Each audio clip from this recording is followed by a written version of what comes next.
إن هذا القرآن يهدي للتي هي أقوم.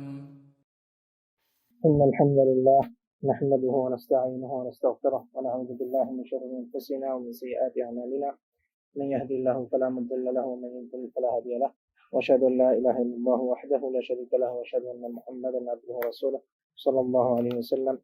أما بعد، اللهم انفعنا بما علمتنا وعلمنا ما ينفعنا وزدنا علما. رب اشرح لي صدري ويسر لي أمري واحلل عقدة من لساني يفقهوا قولي. سبحانك لا علم لنا إلا ما علمتنا إنك أنت العليم الحكيم. اما بعد، کل ہم نے الحمدللہ رب العالمین کے حوالے سے پہلی آیت سورۃ فاتحہ کی گفتگو کی تھی. ہم نے یہ بات ذکر کی تھی کہ حمد، شکر اور مدح میں فرق ہے، اور اس فرق کو ہم نے بتایا تھا. دوبارہ سے میں دہرا دیتا ہوں تاکہ شاید بات کچھ اگر کلیئر نہ ہوئی ہو. تو ہم یہ کہہ رہے تھے کہ حمد، مدح اور شکر میں جو فرق ہے اس کو اس طرح سے سمجھیے کہ یہ 3 دائرے ہیں. سب سے چھوٹا دائرہ شکر کا ہے، اس کے بعد پھر اس سے بڑا دائرہ حمد کا ہے، پھر اس سے بڑا دائرہ مدح کا ہے. تو شکر جو ہے وہ چھوٹا دائرہ ہے، مخصوص ہے، پھر اس سے زیادہ جنرل جو ہے وہ حمد ہے، پھر اس سے زیادہ جنرل جو ہے وہ مدح ہے. شکر کو آسان لفظوں میں اس طرح سے سمجھ لیجیے کہ شکر ہمیشہ کسی کے بدلے میں ہے. شکر یہ ہے کہ کسی نے آپ کے ساتھ کوئی احسان کیا، کوئی اچھائی کی، اس کے بدلے میں آپ نے اس کا شکر ادا کیا. ہمیشہ شکر کیا ہوگا؟ بدلے میں ہوگا. اس کو ہم انگلش میں کہتے ہیں ریسیپروکل. شکر وہ ہے. مدح جو ہے وہ اس سے جنرل ہے. اس نے آپ کے ساتھ اچھائی کی، نہیں کی، آپ نے اس کی تعریف، کسی بھی چیز کی تعریف کی، تو فلاں شخص جو ہے وہ بڑا عادل شخص ہے، بڑا عدل کرنے والا ہے، فلاں شخص بڑا سخی ہے. ضروری نہیں کہ اس نے آپ کے ساتھ کوئی اچھائی کی ہو یا نہ کی ہو، وہ بدلے میں نہیں ہے. اور مدح جو ہے وہ اس سے بھی جنرل ہے کہ مدح جو ہے وہ ہر اس چیز پر ہے، چاہے وہ اس بندے کے اختیار میں ہو یا نہ ہو، اور چاہے وہ انسانوں کے لیے ہو یا غیر انسان کے لیے ہو، سب کے لیے وہ جنرل ہے. جیسے ہم نے کل مثال دی تھی، تو جیسے ہم نے کل کہا تھا کہ مثال کے طور پر آپ کہیں کہ یہ موبائل بڑا اچھا ہے، یہ گھر بڑا اچھا ہے، مثال کے طور پہ یہ گاڑی بڑی اچھی ہے، تو یہ مدح ہے، اس کی آپ تعریف کر رہے ہیں. اسی طرح سے وہ چیز کہ جو انسان کے اختیار میں نہیں ہے، فلاں شخص بڑا لمبے قد کا ہے، فلاں شخص بڑا جو ہے وہ اچھی شکل کا ہے، اس طرح سے وہ چیزیں وہ اس کے اختیار میں نہیں ہے، وہ اللہ کی طرف سے عطا کردہ ہے، وہ مدح کہلاتی ہے. تو یہ فرق ہے شکر میں، حمد میں اور مدح میں. اور اسی طرح ہم نے کہا تھا کہ حمد میں وہ تعریف ہے کہ جس میں محبت ہو اور تعظیم ہو. اگر بغیر محبت کے آپ کسی کی تعریف کریں گے تو وہ مدح ہوگی، وہ حمد نہیں ہوگی. بغیر تعظیم کے، جیسے ہم نے مثال دی تھی کہ جو لوگ بادشاہ وغیرہ کے یا کسی بھی بڑا عہدے دار ہو اس کے کہتے ہیں آپ کی تو کیا بات ہے، آپ تو فلاں ہے، آپ تو فلاں ہے، وہ کیا ہے؟ وہ مدح ہے، وہ حمد نہیں ہے. اس لیے کہ اکثر ان میں سے جو کرتے ہیں، تعریف کرتے ہیں، وہ وہی بات ہے، وہ خوشامد کرتے ہیں، وہ محبت کے ساتھ نہیں ہے، وہ بس صرف ان کو بڑھانے چڑھانے کے لیے اور اپنا فائدہ حاصل کرنے کے لیے ہے، اس کو مدح کہتے ہیں. تو یہ فرق ہے حمد میں، مدح میں اور شکر میں. اور ایک اور فرق جو ہم نے بیان کیا تھا کہ حمد اور شکر میں، کہ شکر جو ہے وہ عمل سے بھی ہوتی ہے، حمد عمل سے نہیں ہوتا. اور اس کی تفصیل ہم نے بیان کی تھی کہ عمل سے شکر کیا ہے کہ جو آپ کو ملا ہے اس کو اچھے کاموں میں استعمال کریں، اس کو حلال چیزوں میں استعمال کریں، اس کو اس چیز میں استعمال کریں کہ جس پہ اللہ تعالیٰ راضی ہوتے ہیں. تو وہ شکر عمل سے بھی ہے، اس کو شکر کہیں گے. اگر انسان عمل سے ان نعمتوں کو جو اللہ نے عطا کی ہیں ان کو اللہ کی مرضی کے مطابق استعمال کرے تو ہم یہ کہیں گے کہ اس نے اللہ کا شکر ادا کیا. ہم یہ نہیں کہیں گے کہ اس نے اللہ کی حمد کی. عمل سے حمد نہیں ہوتی. تو یہ فرق ہم نے بیان کیا تھا. اسی طرح سے ہم نے پڑھا تھا کہ الحمدللہ، اس کا جملہ جو ہے اس کا معنی کیا ہے کہ تمام قسم کی تعریف وہ صرف اللہ ہی کے لیے ہے، اور اللہ ہی کے لیے لائق ہے، یا اللہ اس کا مستحق ہے، یا اللہ کے لیے واجب ہے. یہ اس کا مجموعی طور پر اس جملے کا مفہوم ہے الحمدللہ. اور ساتھ ہم نے یہ بات بھی ذکر کی تھی کہ اللہ تعالیٰ کی حمد جو ہے اس کی، جب ہم یہ کہتے ہیں کہ تمام تعریف اللہ کے لیے ہے، تو اس تمام تعریف کی تھوڑی سی ڈیٹیل کیا ہے کہ اللہ کی حمد زمین و آسمان میں ہر جگہ پہ، ہر مکان میں، زمان و مکان سے وہ کہتے ہیں، ہر مکان میں، زمین میں بھی، وَلَهُ الْحَمْدُ فِي السَّمَاوَاتِ وَفِي الْأَرْضِ، زمین میں بھی آسمان میں بھی، اسی لیے کہا کہ تمام حمد اس کے لیے. اور ہم نے کہا کہ ہر زمانے میں، ماضی میں، مستقبل میں، اول میں، آخر میں، وَلَهُ الْحَمْدُ فِي الْأُولَى وَالْآخِرَةِ، تو ہر اس کے لیے حمد ہے۔ اسی طرح تمام حمد کا ایک مفہوم یا ایک یہ ہے کہ اگر کسی غیر اللہ کی مدح کی جائے، حمد کی جائے یا مدح کی جائے، تعریف کی جائے، تو حقیقت میں وہ اللہ ہی کی حمد ہے، کیونکہ جس کی آپ تعریف کر رہے ہیں اس کو پیدا کرنے والا اللہ ہے، اس کو وہ جس چیز پر آپ اس کی تعریف کریں اس کو وہ چیز دینے والا وہ اللہ ہے، تو حقیقی حمد جو ہے وہ اللہ کی، اسی لیے کہتے ہیں کہ تمام حمد، الحمد کا اس میں یہ وسعت ہے معنی میں۔ اسی طرح ایک اور بات اس حوالے سے، الحمدللہ کے حوالے سے، عربی میں جو جملے ہیں وہ دو قسم کے ہیں، ایک کو جملہ اسمیہ کہا جاتا ہے، ایک کو جملہ فعلیہ کہا جاتا ہے۔ جو آسان لفظوں میں ڈیٹیل میں ہم نہیں جاتے، عربی کی کلاس نہیں ہے یہ، آسان لفظوں میں یہ ہے کہ جس میں اسم ہو، جس جملے میں جو اسماء سے جڑ کر بنتا ہے وہ اس کو جملہ اسمیہ کہتے ہیں، اور جس جملے میں فعل آ جائے، کوئی بھی فعل آ جائے، اس کو جملہ فعلیہ کہتے ہیں۔ بڑی آسان سی بات ہے۔ تو جملہ اسمیہ اور جملہ فعلیہ، ان کے ہر جملے کے کچھ خصوصیات ہیں۔ جملہ اسمیہ کی خصوصیت یہ ہوتی ہے کہ وہ استمرار پہ دلالت کرتا ہے، ہمیشہ، ہمیشگی پہ، کنٹینویشن پہ، اور اس میں دوام پایا جاتا ہے۔ جملہ اسمیہ جہاں پر بھی ہوگا اس کے اندر یہ مفہوم پایا جائے گا۔ جملہ فعلیہ جو ہے اس میں کیا معنی ہوتا ہے؟ اس میں ہوتا ہے بار بار کرنے کا، کہ وہ اس کی تجدید ہوتی رہتی ہے، بار بار ہوتا ہے۔ بات سمجھ میں آ رہی ہے یا کچھ کنفیوژن ہے؟ جملہ دوبارہ دہرا دیتا ہوں۔ جملہ اسمیہ جو ہے، جو بھی جملہ اسمیہ ہوگا اس کے معنی میں دوام پایا جائے گا اور ایک استمرار، کنٹینیوشن پائی جائے گی، یہ مستقل ہے، جاری ہے اور ہمیشہ کے لیے ہے یا لمبے عرصے کے لیے ہے۔ اور جملہ فعلیہ جو ہے اس میں بار بار ہونے کا ہے، کہ ایک دفعہ ہوتا ہے پھر دوبارہ ہوتا ہے، پھر دوبارہ ہوتا ہے، اس میں یہ معنی پایا جاتا ہے۔ تو یہاں پر جو ہے الحمدللہ، یہ کیا ہے؟ جملہ اسمیہ ہے۔ ہم نے ذکر کیا تھا کہ الحمد جو ہے یہ اسم ہے، تو جملہ اسمیہ بنائیے۔ تو جملہ اسمیہ میں کیا معنی ہے؟ اس میں استمرار ہے، اس میں دوام ہے، ہمیشگی ہے۔ اور سبحان اللہ، اللہ تعالیٰ کا کلام کیونکہ رب کا کلام ہے، اس میں ہر لفظ جو ہے وہ کسی مقصد کے لیے آیا ہے، اور وہ مقصد وہی اسی سے پورا ہوتا ہے جس طرح سے اللہ نے بیان کیا ہے۔ تو اس میں کیا ہے؟ الحمدللہ کہ تمام تعریف اللہ کے لیے ہمیشہ ہے، ہمیشہ کے لیے، اس میں ہمیشگی ہے، اس میں دوام ہے، اس میں استمرار ہے، اس میں کوئی کنٹینویشن ہے، اس میں کوئی رکاوٹ نہیں ہے، اس میں کسی قسم کا گیپ نہیں ہے، یہ الحمدللہ۔ اسی لیے کہ تعریف کیا ہے؟ اللہ کی ہمیشہ، جیسے ہم نے بھی تفسیر پڑھا کہ اول و آخر اس کی حمد ہے، زمین و آسمان میں اس کی حمد ہے۔ تو اسی لیے اللہ تعالیٰ یہاں پر الفاظ کیا لائے ہیں؟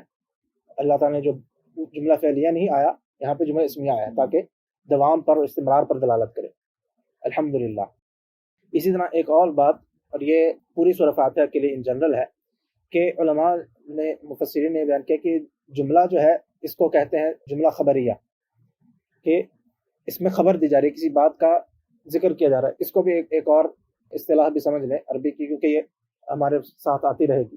جملے، ایک ہم نے کہا جملے دو قسم کے ہیں، جملہ اسمیہ اور فعلیہ۔ اسی طرح ایک اور لحاظ سے جملے کی دو قسمیں ہوتی ہیں، ایک کو کہتے ہیں جملہ خبریہ، ایک کو کہتے ہیں جملہ انشائیہ۔ اردو میں بھی یہ استعمال ہوتا ہے، اگر آپ نے اردو زبان پڑھی ہو، اردو گرامر پڑھی ہو، اس میں بھی یہ چیزیں آتی ہیں۔ تو جملہ خبریہ جو ہوتا ہے اس میں کسی چیز کی خبر دی جاتی ہے، کوئی چیز بیان ہو رہی ہے۔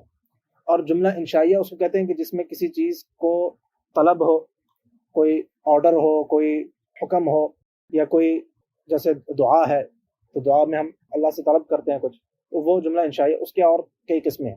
تو یعنی جملہ خبریہ کے علاوہ جتنے جملے ہیں، یا اس میں کوئی سوالیہ نشان ہو، کوئی سوالیہ جملہ ہو، تو اس کو جملہ انشائیہ کہتے ہیں، اس میں خبر نہیں دی جا رہی کسی چیز کی۔ تو یہاں پر کیا ہے؟ یہ جملہ خبریہ ہے، خبر دی جا رہی کہ الحمدللہ تمام حمد اللہ ہی کے لیے ہے۔ لیکن علماء یہ بیان کرتے ہیں کہ اگرچہ یہ ہے تو خبریہ جملہ ہے، اس میں کوئی بات بیان کی جا رہی ہے، مراد اس سے کیا ہے؟ انشائیہ جملہ ہے۔ مراد کیا ہے؟ کہ مجھے، آپ کو، اللہ نے اپنے بندوں کو یہ کہا ہے کہ تم لوگ اللہ کی حمد بیان کیا کرو، تو وہ کیا ہو گیا؟ ایک طرح کا آرڈر ہو گیا، ایک طرح کا حکم ہو گیا۔ مفہوم اس کا جو ہے، الفاظ خبریہ جملے کے ہیں، لیکن مفہوم اس کا کیا ہے؟ کہ اللہ تعالیٰ ہمیں تعلیم دے رہے ہیں۔ مقصود کیا ہے؟ کہ اللہ تعالیٰ نے ہمیں تعلیم دی کہ تم لوگ اللہ تعالیٰ کی حمد بیان کیا کرو، اور تم لوگوں کو کرنی چاہیے۔ اور یہ جیسے ہم نے کہا کہ پوری سورہ فاتحہ میں ایسی ہے، اگلے جتنے جملے ہیں آگے جو آ رہے ہیں آیات، ان سب میں بھی یہی حکم ہے۔ اس کی دلیل کیا ہے؟ جو ہم نے حدیث سنی تھی، حدیث قدسی حضرت ابو ہریرہ رضی اللہ عنہ کی، کہ اللہ تعالیٰ نے فرمایا کہ جب بندہ فرمایا کہ میں نے نماز کو اپنے اور اپنے بندے کے درمیان آدھا آدھا تقسیم کیا کہا کہ جب میرا بندہ کہتا ہے الحمدللہ رب العالمین، تو میں کہتا ہوں حمدنی عبدی، میرے بندے نے میری حمد بیان کی، میری تعریف بیان کی۔ تو کیا ہے اس سے کیا ثابت ہوا کہ یہ اصل میں ہمیں حکم دیا گیا ہے کہ ہم یہ اللہ کی حمد بیان کریں، کیونکہ کہا کہ جب بندہ یہ کہتا ہے، اصل میں ہمیں کہا جا رہا ہے کہ تم لوگ یہ کہو۔ بات شاید میرا خیال کلیئر ہو گئی ہوگی۔ تو یہاں پر یہ ہے کہ اصل میں اللہ تعالیٰ ہمیں اس چیز کی طرف ترغیب دے رہے ہیں اس انداز سے کہ کہ اللہ کی حمد ہے، اس لیے تم لوگ بھی ہم بیان کیا کرو، یا ہم تم لوگوں کو کرنی چاہیے۔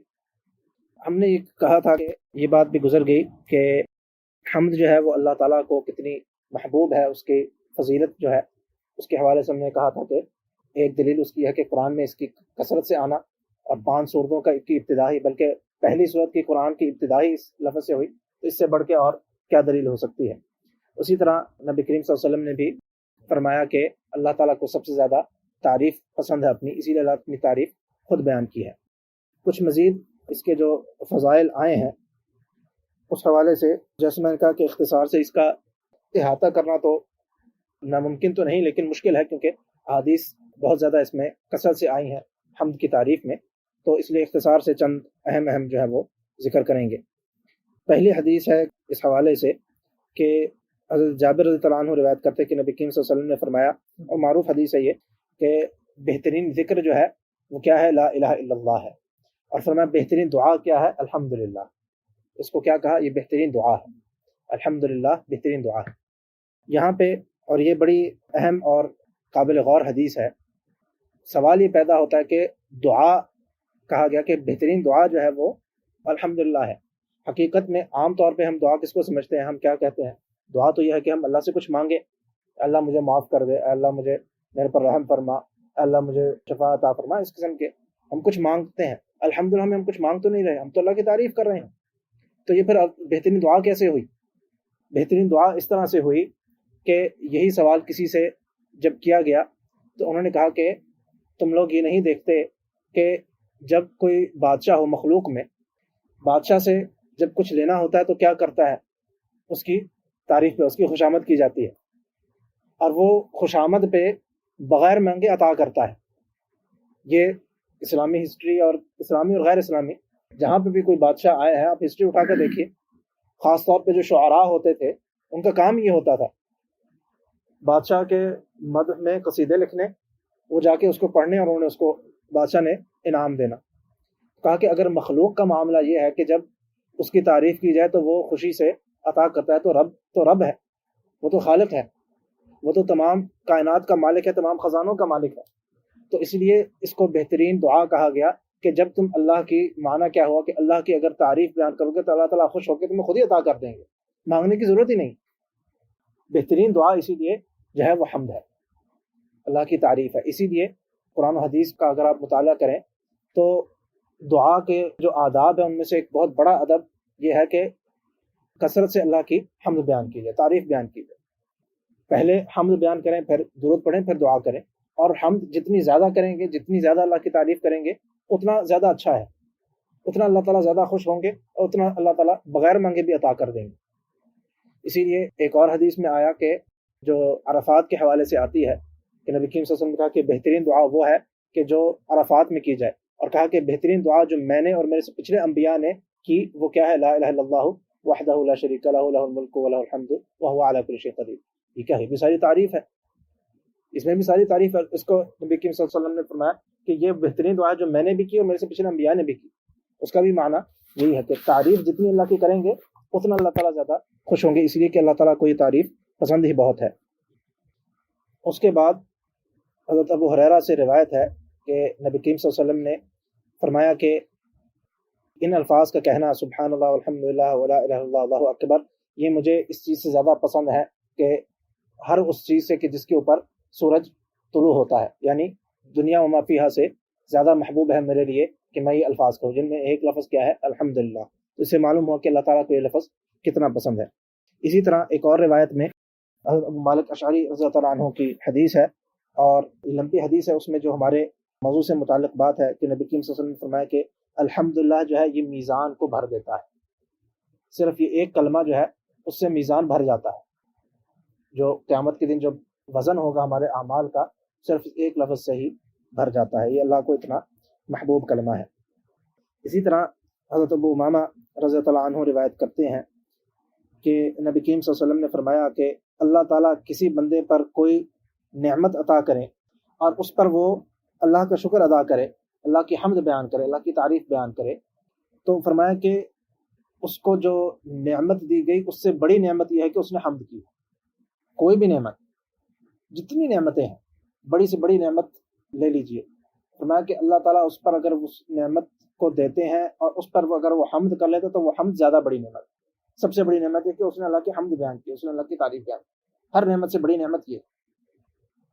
اس کے بعد حضرت معاذ بن انس رضی اللہ عنہ روایت کرتے ہیں کہ نبی کریم صلی اللہ علیہ وسلم نے فرمایا کہ جب کوئی بندہ کوئی کھانا کھاتا ہے اور اس کے بعد یہ دعا پڑھ لیتا ہے الحمدللہ الذی اطعمنی هذا الطعام ورزقنیہ من غیر حول منی ولا قوة، تو اللہ تعالیٰ اس کے پیچھے سارے گناہ معاف کر دیتے ہیں صرف اس ایک دعا سے.